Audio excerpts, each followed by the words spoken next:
Assalamu alaikum and good evening to everyone present here. My name is Preeti Sethi. I would like to ask you, sir, as in your talk you have said that Osama bin Laden, we can't consider him as a terrorist as it is said in BBC and CNN channels. But at the same time, we get the same information about the bomb blast and the count which we get about the bomb blast on the same channels. So whether it has to be believed or no. Thank you, sir. The sisters asked a very good question, very relevant question. I said that when we talk about Osama bin Laden, that if you get information on BBC that he's a terrorist, we don't have to believe. But when we get the count of the bomb blast, do we have to believe? That's what I said, the people controlling. That doesn't mean all the news of BBC is wrong. That news in which they make a hero into a villain, in which they'll benefit, you have to check up.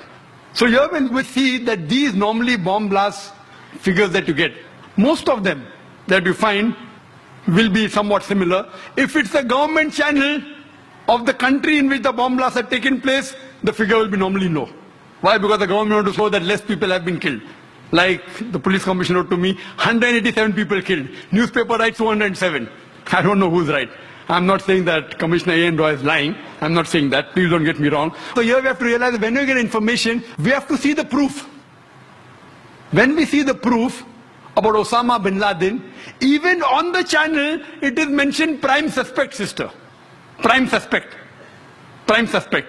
Do you know, if you go to the website of the US Department of Justice, InfoPolice, that gives the list of the terrorist organizations. Terrorist organizations. 43, 60% are Muslim. Can you guess which is the most popular terrorist organization? Can you guess Muslim terrorist organization? Can you guess? No, sorry. Which is the most popular Muslim terrorist organization? Al-Qaeda. You don't get a prize for that, very easy.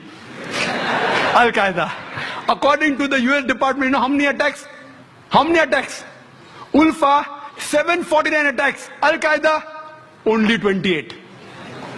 Out of that, 26 alleged, 2 Al-Qaeda claims they did it. According to the site of US Department of Justice, Al-Qaeda claims, all alleged, not a single proved. Even on the official site of US Department of Justice, not a single attack of Al-Qaeda has been proved. I'm not here to support Al-Qaeda. You know, when Yohan Redley went to Afghanistan, she was arrested by the Taliban.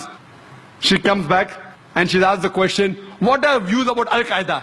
She replies, I doubt whether Al-Qaeda exists.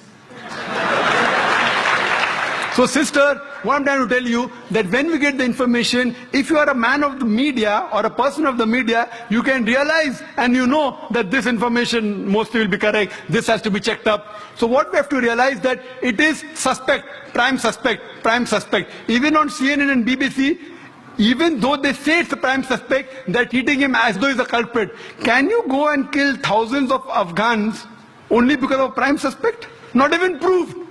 So, but natural sister, when we hear the news, we have to realize that who controls the news, what is the agenda behind, and then we have to be careful what news you take and what you quote.